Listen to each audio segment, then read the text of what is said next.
Clubs of New Jersey. So I see a couple people wandering down and a couple people just getting parked. So I will give them a couple minutes to get down here. But I do want to welcome you guys here to, like I said, United Astronomy Clubs in New Jersey and Jenny Jump State Forest in Hope, New Jersey. Which one of us is doing that? It is you. Okay. I'm going to fix that. You're going to give me that headset, and you're going to be using this because I know this has the same problem. Okay. So, sorry. Didn't want to accidentally blow out people's eardrums because we do live stream these to YouTube and Twitch. So, welcome those of you who are here and also online. If you want to find out more about us, you can visit our website, uacnj.org. It's where you're going to find a list of all our upcoming talks because they do change week to week. We do not just constantly have Lonnie here. He would get really sick and tired of us real quick. So do check us out there. In addition, you can check us out on our social media pages, our Facebook, our Instagram. We have a Discord server, all great places to find out what we're doing, what's going on, and as well as places to ask questions and get those answered and reach out to us.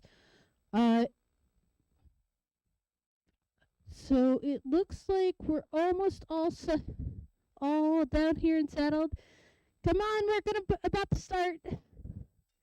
So, for those of you here, I just want to do a brief safety discussion. If you need to use the restroom, that is the blue porta potty behind you, to my left, your right. In addition, after the talk, I'll actually be in there. There's a little museum and gift shop area. Unfortunately, they still won't let me be in two places at once, so I won't be in there until after the presentation. If they allowed me to be in two places at once, I would have too much power, apparently, and I would be breaking several laws of physics. And I'm not allowed to break any laws, apparently. So, we do have a number of telescopes open. Each shed that you see there houses its own telescope. The ones with the roofs rolled back is active and has a volunteer manning it. So feel free after the talk to go up, ask questions, ask what they're viewing through those telescopes. In addition, it is July 4th weekend, so off the rock, you may see some fireworks displays of the surrounding areas. I didn't actually look up this year what was going on and if any out in the Great Meadows area would be visible, but there's always a possibility. Okay. In addition, when we go to leave, we are using our headlights. We do not want to get run over. We do not want to see people get run over. It's too much paperwork, and honestly, no one needs those medical bills. However, if we have any flashlights, because it is a state park and it does get dark, even though we are going to have a bit of a very bright moon tonight, do keep those pointed towards the ground. We don't need to be having flashlight raves or lightsaber battles with our flashlights and accidentally blind people. So, you're not here to hear me ramble on for forever. You're actually here to hear about Lonnie's presentation where he tells us what's up in the July sky. Lonny Buinis has been giving the What's Up series since UACNJ opened in 1994. He received degrees from Stevens Institute of Technology in Physics and Computer Science, then learned space art, animation, and video on his own. Lonny is the only member of the IAAA who specializes in virtual reality worlds, and he will shamelessly promote his book, the first interactive space history ebook, and his greatest accomplishment to date is marrying his narrator, Jan, who, feel better, Jan. I know you're out there watching. Thank you.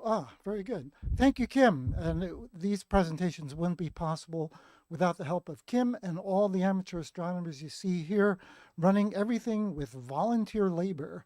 So if you would be so kind as to visit the gift shop, make a donation, come on back, tell your friends, we'd really appreciate it. We're here to find out what's up every first Saturday of the month. And of course, that means we're going to be looking at what's up now in July. I'm simulating the sky with free computer programs that you can do yourself. This one is called Stellarium, and I've made it look like a star map, the kind that we sell here. Shameless promotion. Planisphere. It's a circular map that you can change the time and date to any time of the day or night, any day in the year. And if you do that, you would look in the center to find out where, well, not the exact center, a little rivet in the middle of the map is where you turn the sky around the North Pole. We're going to be taking a look at this in detail. But I'm going to start first with some news. I don't know if any of you heard this gigantic observatory in Chile, Vera Rubin, named after a famous female astronomer who studied the distance to galaxies. Vera Rubin Observatory opened with the first images, and you can see this is a telescope with the world's largest focal plane. It's so big you could put several moons across it. Every other telescope in the world has a field of view in the angle about like your thumb, like the size of the full moon or less. You're looking at a very tiny part of the sky when you look in a telescope. Not the Vera Rubin. It can scan the entire sky every 3 days, and it's going to be used to find information about dark matter and other mysteries of the universe. Just to give you an idea of what it can do, here are some old images of the Lagoon Nebula and the Trifid, which you would see here at Jenny Jump by looking south behind you, that way, for the Milky Way. In the summer, you can see the Milky Way spread from horizon to horizon. It's beautiful here because we're in a state park. It's dark, and you can see the Milky Way with the naked eye. You can also see the Lagoon Nebula, as I have, with the unaided eye. You don't need binoculars. You don't need a telescope. It's a star birthplace where someday there will be solar systems and maybe planets like ours. The Vera Rubin did this with 678 separate images, showing there's much more information going on than we ever saw before. Gas and dust, all eventually forming stars and planets. If you want to find out about what's up in the sky every month, you can go to some of these websites. I like to use Go-Astronomy and starwalk.space for their calendars. I do not work, disclaimer, I do not work for any of the websites that you see me talking about today. I am an amateur astronomer. I do this for love, not money. So, what events are we going to take a look at first? Some of you probably noticed the moon is out, right? Well, the moon's doing some very interesting flybys this month. It's going to fly, it flew by on July 3rd, the bright bluish star Spica, a spike of wheat in the hand of Virgo, zodiac sign. Some of you might be Virgos, which means the sun was there when you were born. Then the moon keeps passing through the sky, passing through the constellations. Why? Why is the moon moving through? Why does the moon move through the sky? Correct. It orbits. We should have free gifts available for correct answers. We used to do that. We'll have to do that again. When my wife comes back next time, she'll pass out a thank you. Yeah, the moon is orbiting the Earth, so it's going to change night to night, going through the constellations. It's going to pass the heart of the Scorpion, which is, Scorpio is the zodiac name, Scorpius is the astronomy name. And Antares is anti, against, the rival of Ares or Mars, the war god, because it looks red like the planet. It goes through Sagittarius, the archer, bow and arrow, half man, half horse. I don't know how you see that. We'll see if we can see that in the sky. Then it becomes the full moon on the 10th of July, the buck moon. We'll explain why. And finally, New moon is the best time to go outside, look at the stars. Why? Where is the new moon?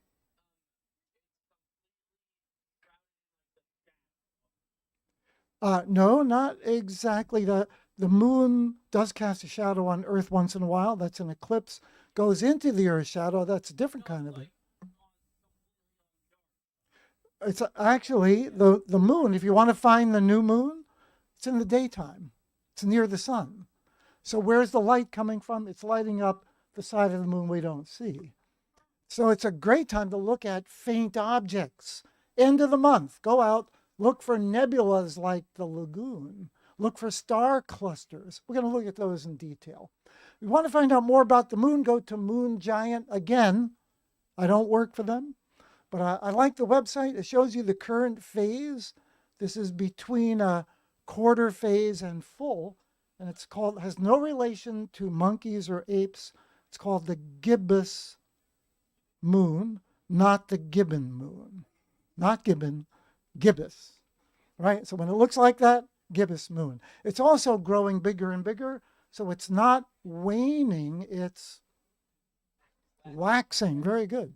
Has nothing to do with removing wax from your legs. I mean, hair. If you like to make a nice calendar of the moon, you can do this every month at moongiant.com. I highlighted the phases of the moon, the main phases. You can also turn on the illumination angle, the names of each phase. But I just got first quarter moon, which was on the second Wednesday. Good time to see details on the moon. Good time to see things that look like city lights on the dark side of the moon. When I was a kid, trained my telescope on the first quarter moon, I saw little points of light near the terminator. What's the terminator? The line in the middle, right between light and dark. By the way, thank you very much for the participants. Don't be shy. You know, we're not going to let you guys do all of the answering. Well, we could, because I know the people in back are shy. That's why they're in the back. I'm a shy person also. It's just that over time, people are like onions.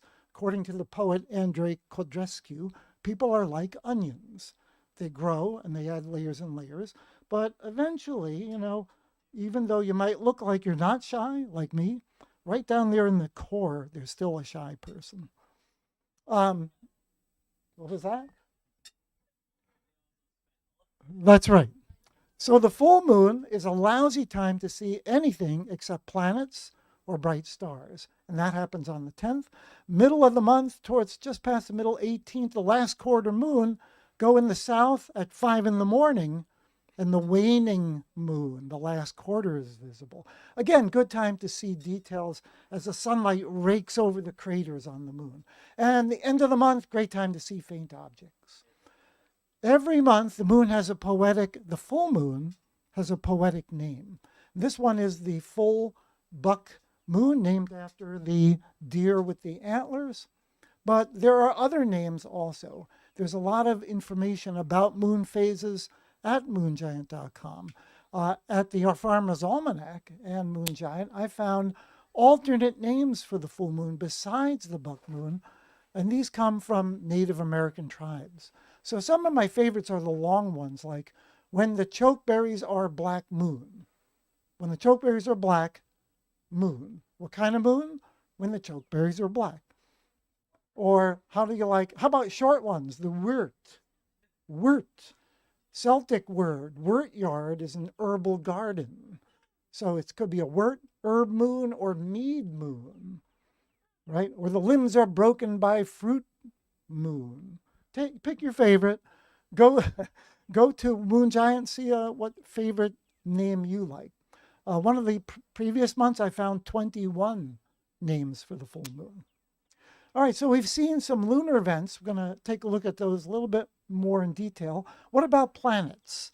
This month, July 4th, yesterday, besides being the birth date for the United States, was a good time for Mercury to be its greatest eastern distance away from the sun. So let's figure out where that is. North at Jenny Jump is that way. Where's south? Right. Again, only the brave people in the front row. South is that way. Where does the sun set if you face south? What direction? Correct. West is that way. You're right, sir. So, if something is east of the sun, it's left. Mercury is left of the sun.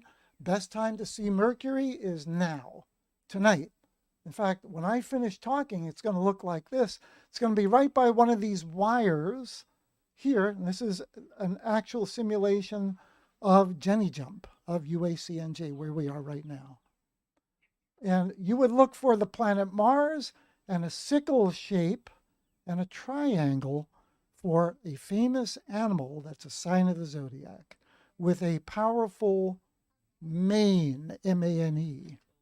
Lion is correct. What's the name of the lion? Anybody? Leo, correct. Look for Mercury. Good time to see Mercury over the next few days. And finally, special events. You've been hearing about T. Corona Borealis in the crown. Have you heard anything about it? Probably nothing. We've been waiting since April of 2024 for this thing to blow up. It is an occasional recurring nova. Every 80 years, this thing blows up and gets brighter 1,600 times. It goes from being invisible to visible to the naked eye. I'm using the technical term naked eye. Repeat after me. Naked eye. I didn't hear everybody. Naked eye. Excellent. You've all got them. Please use them. This is a double star, the little tiny white dwarf star the size of Earth, hundreds of times smaller than most stars, is sucking material off of this big red giant star. It blows up every so often on this disk that collects or accretes. So astronomers, being the brilliant geniuses they are at inventing names, call the accreting disk a accretion disk. Woohoo. Now you see how astronomers make up names. I'll be doing that again later. So there's a bright spot that fuses, nuclear fusion, blows up, boom, becomes a nova. Not a supernova, but still very violent, very bright. And we expect this because this happened in 1946. There was a dimming, and then it blew up. Same thing happened in 2018. It dimmed, predicting that it should have blown up either last year or next year or the year after. So the best predictions that were made just last year were March 27th. Did it happen? Will you watch it? No, it didn't happen. November 10th. Can we watch for that? Yes. Or if it doesn't happen, then maybe June 25th, or maybe that's next year, or maybe February in 2027. How do we know? Because the time it takes for the stars to revolve around each other is 228 days, and they're basing their prediction on that. So will it happen? I don't know. Where will it happen? It'll happen right next to these two stars in the crown in Corona, which you're going to see by looking straight up tonight when it's dark. If you stay here until it gets dark, the amateur astronomers here will show you Corona. Ask them, the crown. And the two stars on the end, Delta and Epsilon, and right about here, right there, is a tiny star that you can see only on a star map, which is going to make a kind of a triangle, a right triangle shape with the other stars of the crown, and it'll be just as bright, visible to the naked eye. Cool. If you're bored and you're waiting for this to happen, you want to see a star that blows up regularly, this is a star called U in Gemini. Boy, brilliant names. T, U. What's the next one? V. U Geminorum, the star U in Gemini, sign of the zodiac, which is the what? Twins. Very good. Audience participation is not punished. So this is a dwarf nova. It gets 100 times brighter from magnitude 14 to 9. 14 to 9, that's backwards, isn't it? That doesn't make sense. Well, actually, yeah, the numbers get smaller as the stars get brighter. It's weird. Astronomers have this weird scale. And every 5 steps is 100 times brighter. Every 10 steps would be 100 times 100, 10,000 times brighter. So that's a dwarf nova, also lining up with Castor and Pollux, the twin stars, in a straight line down right there. And there's a close up. Taking notes, everybody? Got it? Good. I don't expect you to find that. So, the last of the events I'm going to talk about before we look at what the sky looks like is the Delta Aquariids meteor shower. There's a minor meteor shower this month. In August, we have a major shower. I'll be talking a lot about that. What do you need to see a meteor shower? Very specialized equipment, all right? You got to spend a little money, right? You need a comfy chair. You need a comfy chair. You need some not too sophisticated equipment, some modest equipment.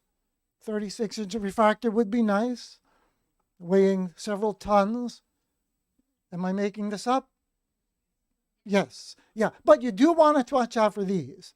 This is in the Museum of Natural History. This is a several hundred times larger than life-size mosquito. So you're going to want this, a bug spray. And you're going to want this, which is naked eye. And you're going to need a comfy chair like a lawn chair. Nothing fancy.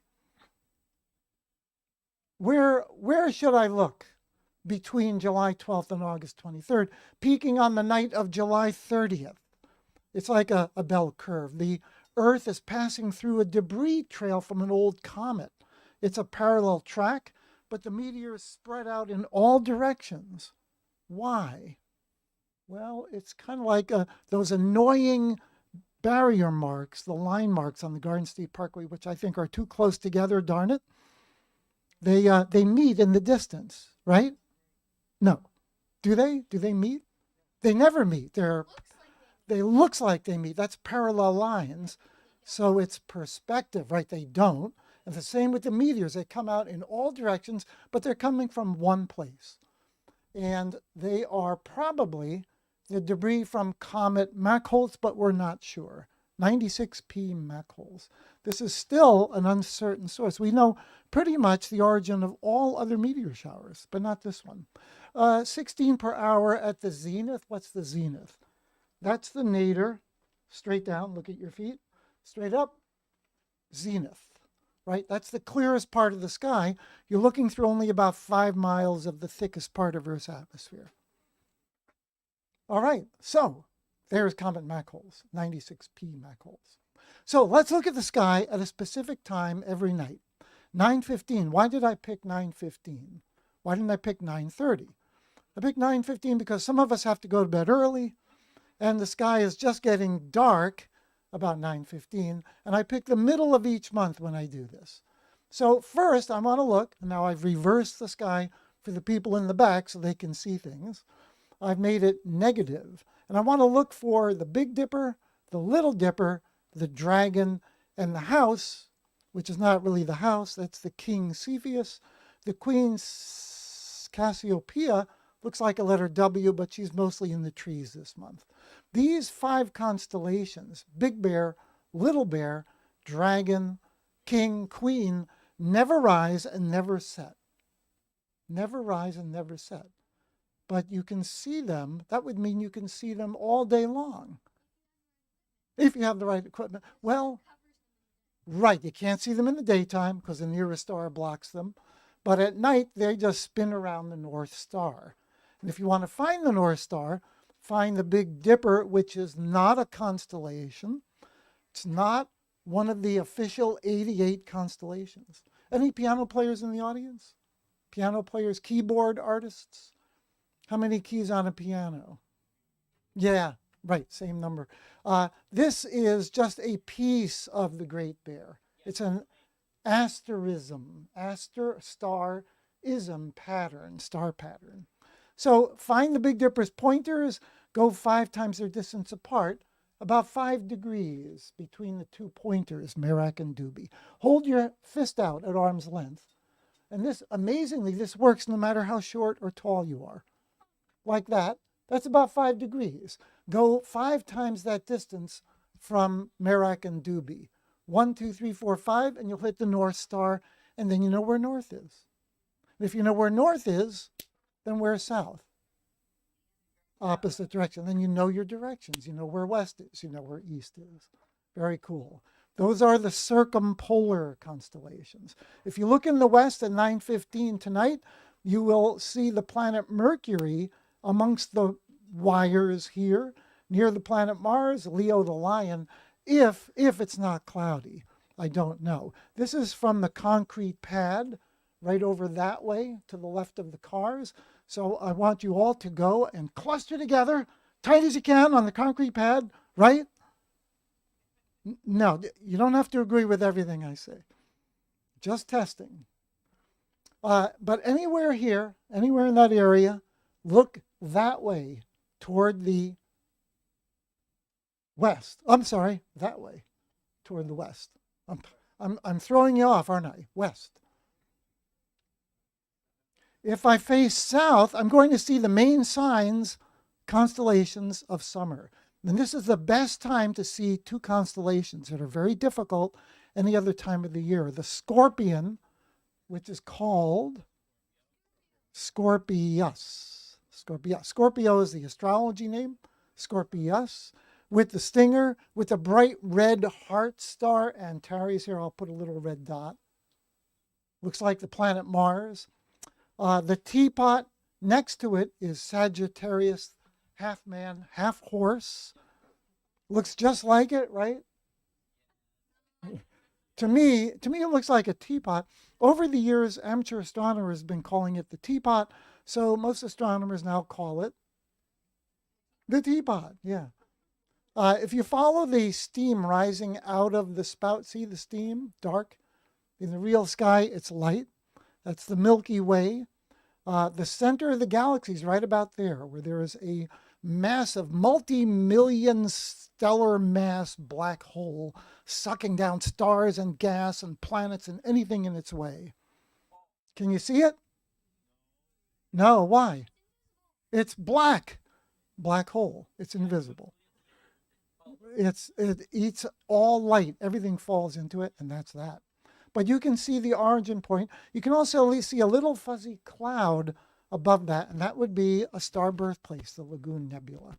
There are 3 signs of the zodiac right here that the planets go through. You see that line? That's the orbit of Earth if you drew it out into space. Most of the planets, the major planets, the sun and the moon all follow it because the solar system, to use the technical term, is flat. Flat. It's all lines up with the equator of the sun, except for Pluto and Mercury a little bit, and all of the comets and some asteroids. Boy, that doesn't leave much. So the major planets, Mercury, Venus, Earth, Mars, Jupiter, Saturn, Uranus, Neptune, pretty much flat in a plane. And that's where you find them in Scorpius and Sagittarius and the 13th sign of the zodiac. Did you know? 13. Ophiuchus, the guy who's holding the serpent. Serpent's head, serpent's tail, serpent's caput, serpent's cauda. So that is a good time right now. It's a good time to see these constellations. They're low, and that means they set and rise very quickly. Don't miss them. What's up in July? In July is your time to see the main signs that help you remember summer, the scorpion, the teapot. If I look close with a telescope in this area of the sky, I see globes of stars, clusters of stars in a globe shape that astronomers have brilliantly named. Anyone? Globular cluster. How did you know? Deduction, Watson. Globular clusters. There are thousands of these things orbiting our Milky Way galaxy at all angles. There's another one. That's the bright star Antares, reddish star. Your eye will see it as kind of orangey red or reddish orange. Take your pick. Reddish orange, orange red. Giant star. There's the teapot. There's the Lagoon Nebula, the Trifid Nebula that we saw at the beginning of my talk, looking like little fuzzy clouds, part of the Milky Way. If you look higher in the south, this time, hold your head up very high. Great place to see things clearly. You'll see the letter H spelling the first letter in the name of a famous hero from Greek legend. Hercules is correct. Boy, you guys should be winning prizes. Hercules, right. It's got a kind of keystone shape that you would find in the middle of an arch. Right next to him, the crown that we talked about earlier. Wasn't that one of Hercules' 7 labors? Capture the crown, save the crown.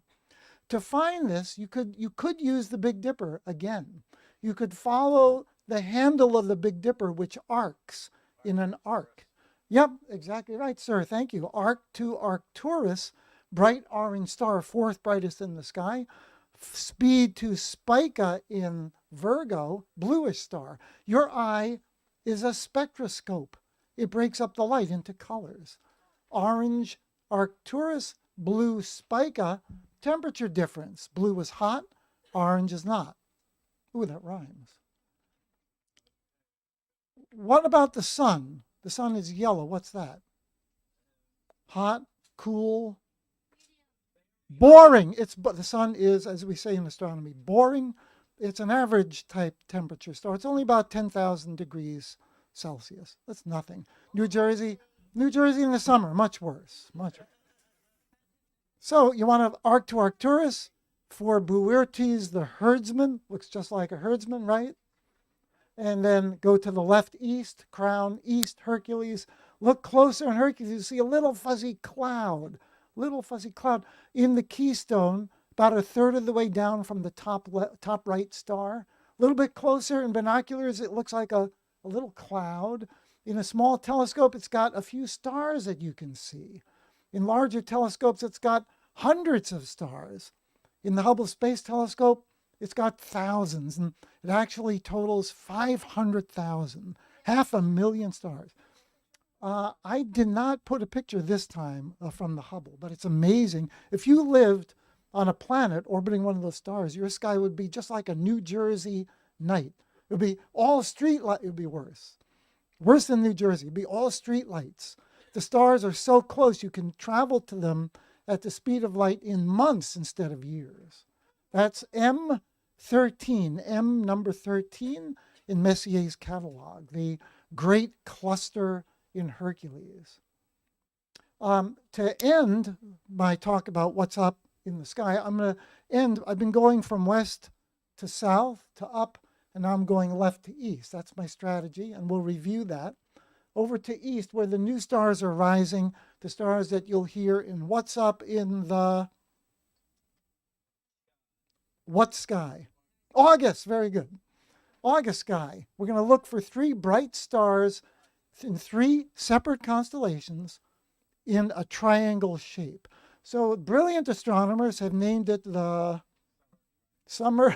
How did you know? Who said that? Summer triangle is correct. Yay! Give that guy a hand. Very good. Thank you, sir. Yeah, this actually is much bigger in the real sky. You have to turn your head to see the whole thing. It's in 3 separate constellations: Lyra the lyre or harp, Cygnus the swan, and Aquila the eagle. Altair, Vega, Deneb, beautiful bright stars. We'll talk about those more when we next month. In the middle, you'll find the arrowhead. Sagittarius, the archer, shoots Sagitta, the arrow. Sagitta. Looks just like an arrow, right? Kinda, yeah. But there's a famous asterism right by here that I urge all of you to try to find this summer. And you would look up, right up here. There's many asterisms in the sky, but this one I think is the easiest to name because it's something you might find that's fallen out of your closet. Oh, my wife always drops these, and then she leaves them on the floor to punish them. They're always what is it? Yeah, coat hanger. Coat hanger. And you can find it near, right in the middle of the summer triangle near the arrowhead. There are also some beautiful nebulae or nebulas. Nebulae, nebulas. What's your favorite? Nebulae. Oh, that's a third way to say it. Yeah, the plural of nebula. Nebulae. Beautiful red hydrogen glowing with its own color, or bluish reflected light from stars, or they're in different shapes and sizes. Some are planetary nebula because they look like planets, planetary. Yep, but they're not planets. So, before we review the sky and let you go and look at the telescopes, does anybody still read? That's why I've got a this is called an interrobang. Interrobang. It's a question mark and an exclamation mark. So I'd be surprised to learn that people still read. And raise your hand if you still like to read. Wow, that's great. Good, good. The rest of us, our brains are going to rot, but good for you young people. Keep reading. Sky and Telescope Astronomy magazines are still in print. They're online. You can subscribe. But even if you don't subscribe, you don't have to pay anything for the free parts of their websites. It's tremendous. There's a lot of stuff out there. If you forget everything else I've said, very easy to remember, space.com. Again, I don't work for space.com, but that's easy to remember. And they've got a nice list of apps for iOS or Android, stargazing apps. I found a couple dozen. I like to use Stellarium, which is what you were looking at, screen captures.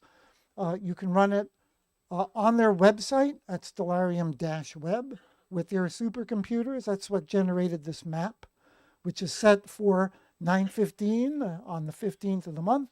You can download it, run it on a laptop, or what's a desktop? Anybody still know what a desktop is? Or you can run it on a mobile device, tablet or phone. And you can travel into space with Celestia, celestiaproject.space.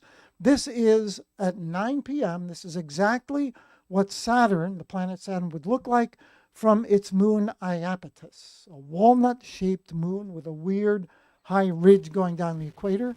We're on the dark side orbiting the moon, looking at Saturn's rings, which are almost closed. And the other moons are like beads on a wire. Saturn has a record number of moons right now, more than 100, more than 160, I believe. What other place? Now, because before I ask, because Iapetus orbits Saturn tilted to the rings, it sees them open and close every time it goes around the planet every 79 days. So every half of 79 days, you see the rings open, disappear, open the other side in an endless cycle. There's only one other place of solid ground where we see this happening, where you can see the rings of Saturn open and close. And where is it? Earth. Right. Two places in the solar system to see the beautiful rings of Saturn. That's why the science fiction author Arthur C. Clarke said it would be a great place to build a hotel on Iapetus. Look it up. Iapetus. Iapetus.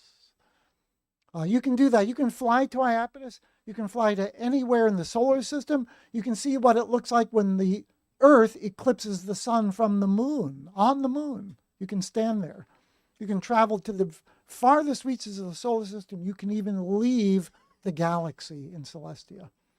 To get started, I recommend a small telescope or binoculars, because if you get bored with binoculars, you can use them to watch birds or sports, spy on your neighbors. No, and I recommend not usual bird watching binoculars, not 7 by 35, not 7 by 50. The first number is the magnification, power. Second number is the size of the lens, not in inches, in millimeters. So 50 millimeters is about, not quite 2 inches, 25.4 millimeters to the inch. I recommend higher power, not 7, but more like 20 by 70 binoculars. That's not quite 3 inches. The prices have come down. And if you get bored, give them to your neighbor. Give them to somebody to do something else with. We did sell a small telescope here, a first scope from Celestron, I think. It was about $79. You can see that online. So it's not an expensive hobby to get started with. It all depends on how far you want to go. Some of our amateur astronomers have spent a lot of time and money photographing the sky, imaging the sky, and even making movies. Very exciting. Quick review. Moon passes Antares. Don't miss it, July 6, 7. goes through a Sagittarius, becomes full. Terrible time to view the sky during the full moon, right? Great time is the end of the month when the moon is near the sun in the daytime. Go outside, look at the stars, use your naked eye. Planets, Mercury, check out Mercury tonight in the west. And finally, we're waiting for T Corona Borealis. I guarantee it, the major media will give it all of, I say 5 seconds. 5 seconds, it'll talk all about it. Don't miss it. And the meteor shower, the end of the month. What do you need for the meteor shower? 3 things. Comfy chair, no telescope, naked eye, bug spray. Yeah. All right, so comfy chair, naked eye, bug spray. Don't forget.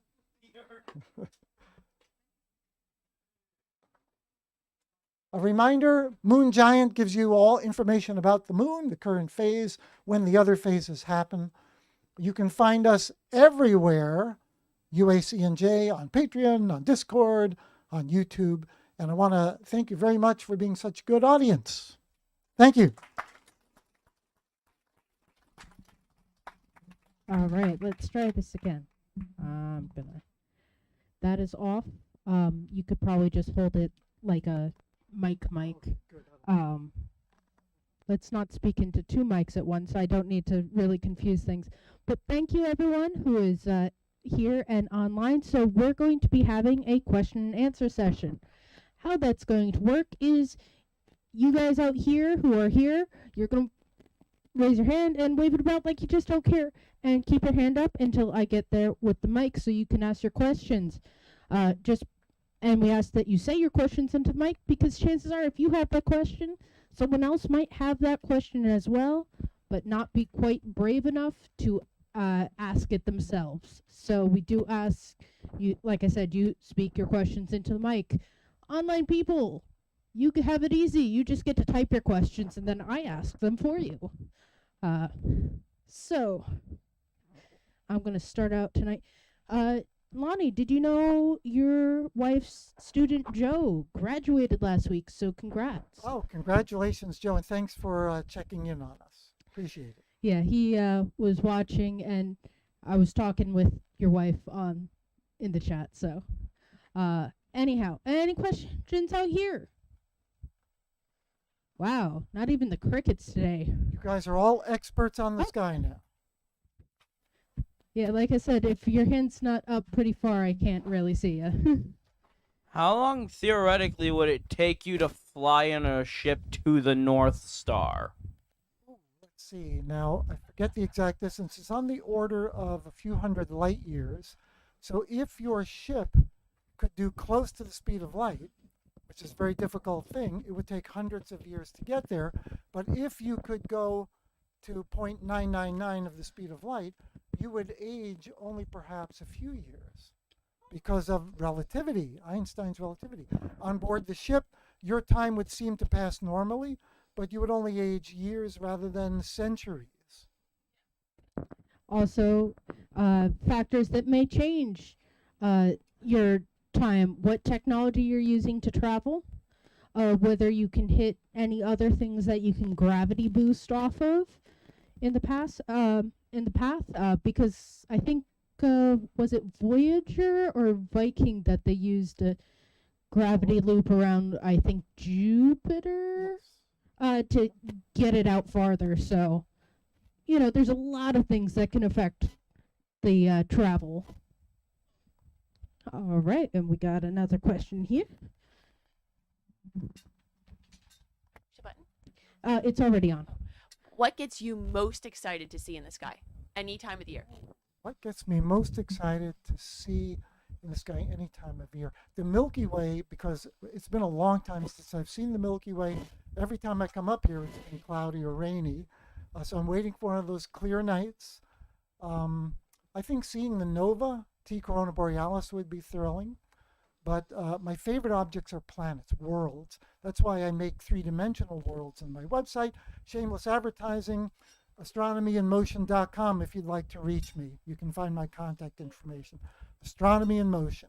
So planets, in one night last summer, I saw the disks of Jupiter, Saturn, Uranus, and Neptune all in one night. So that was exciting. Yeah. Uh, did you travel for that, or was that here? I was in my backyard. Ah. Yeah, that's even better. That's no travel time. That's step outside. No, I live in Bergen County where the lights are so bad that all I can see in the Little Dipper is the North Star. So I need my phone. I hold my phone up with Stellarium and it shows me what I'm supposed to be seeing. So I can find the North Star to line it up. And then my computerized telescope finds everything else. Right. Was there another question out here? Don't have to be shy. Don't be shy. Right. If you guys have any questions, like I said, do raise your hand. Online people, I would like to give you a couple extra minutes to ask any questions. And I say this now, mostly because by the time they hear this, we're like 2 minutes into the future. Time travel. No, that's just how stream delay works. Because it takes time for the presentation to reach them. How about we ask the audience a question? Ooh. Anybody ever see an aurora, northern lights? 1, 2, 4, a few people. Okay, once in a great while they come down as far as New Jersey. Yeah, we've been lucky the past couple years with the solar flares because we were going into solar maximum. We had a number of people where we posted on our Facebook, hey, get outside, go look at the aurora, and people were able to share their photos of the aurora with us, so you can go check those out. Like I said, website, great place to get any information on our upcoming talks we've had in the past. If you see a talk we've had in the past and you're like, man, I wish I hadn't missed it, do not worry. You can always go to our YouTube. We have all the talks saved there, and you'll be able to find that talk. And if you have any questions, just drop a comment on them. Mostly because I do pay attention to them, and I do try and get those answered in a timely manner when I see them. In addition, our social media, like I mentioned, Facebook, Instagram, we have a Discord server, which is actually on there now. Perfect. All great places to share things like your aurora pics, anything like that. Oh, we have a question. Perfect. Save me from myself. No, you just got me thinking. How do you see this field changing with the increase in the number of low Earth satellites, low Earth satellites, the huge expansion of them?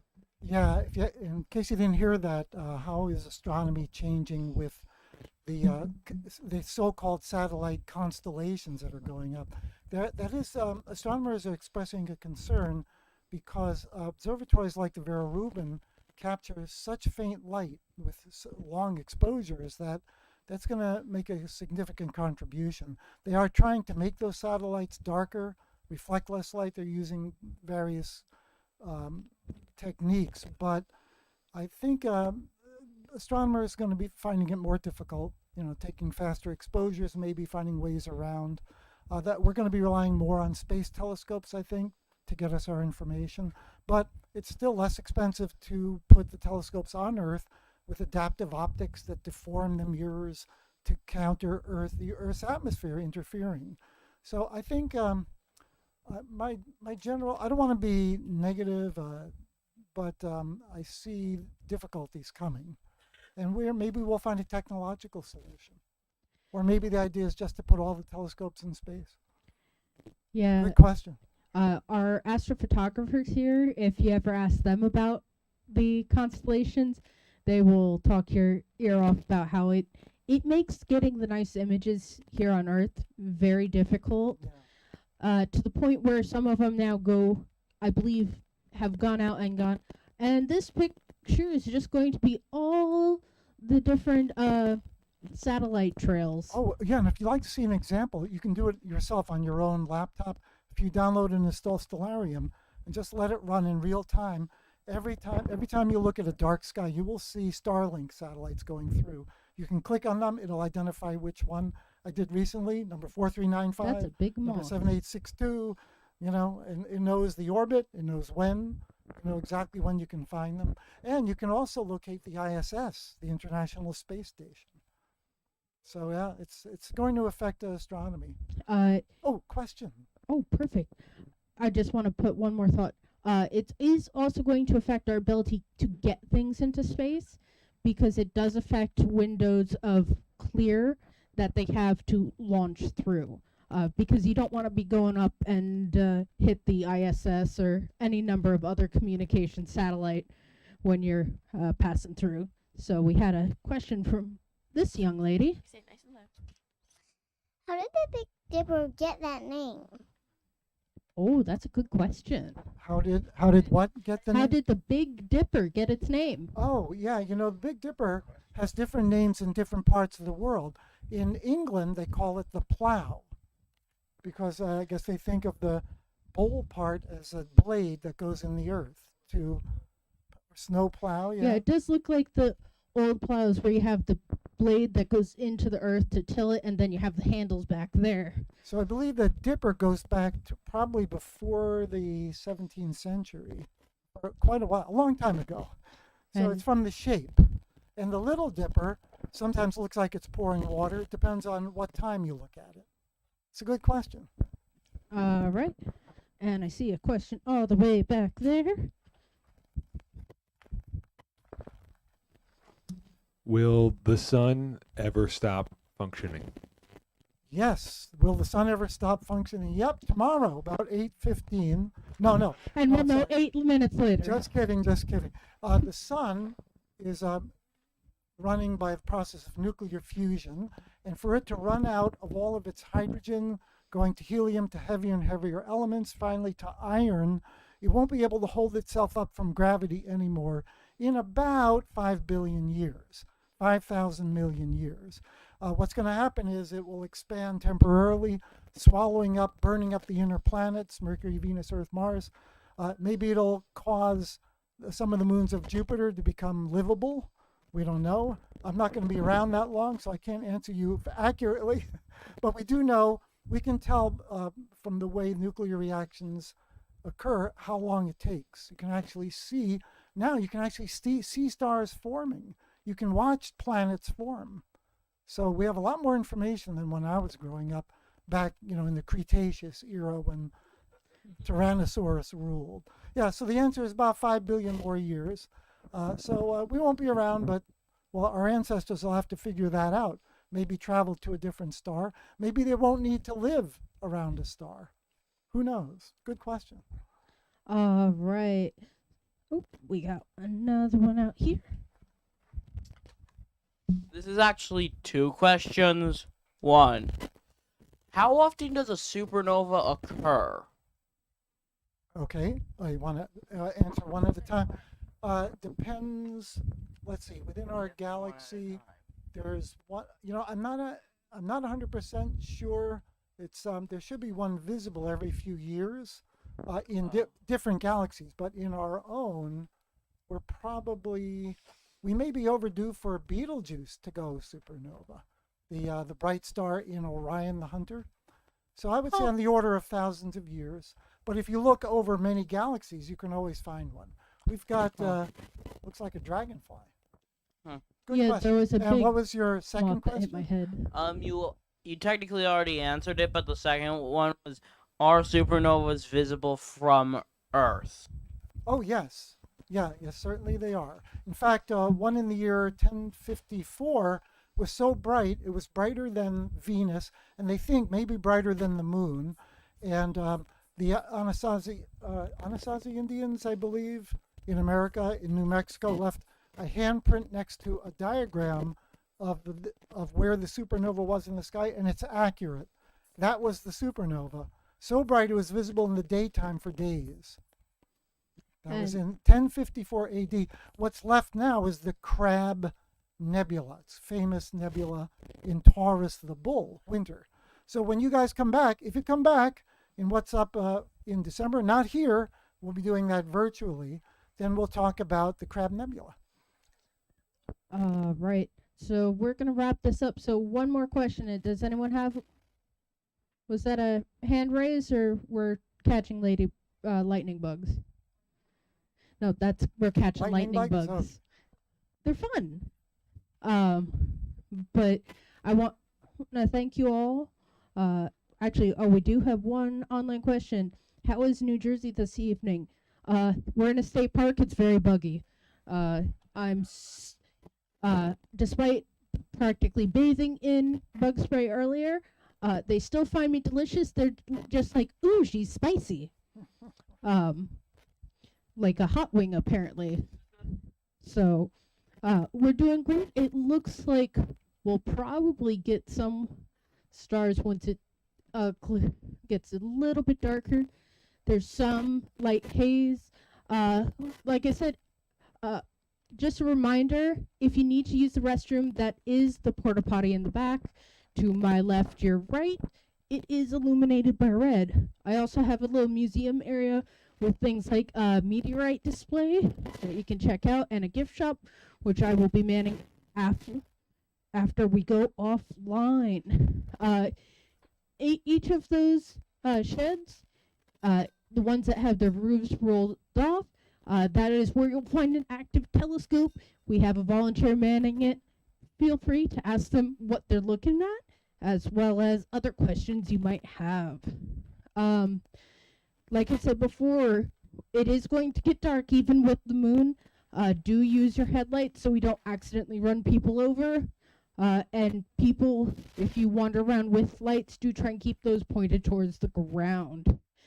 With that, I want to thank everyone here. Online people, hit those like, follow, subscribe actions. It does help us let us know you're out there and that we're doing a good job. And with that, everyone, have a great night, clear skies, and good seeing. Thank you very much.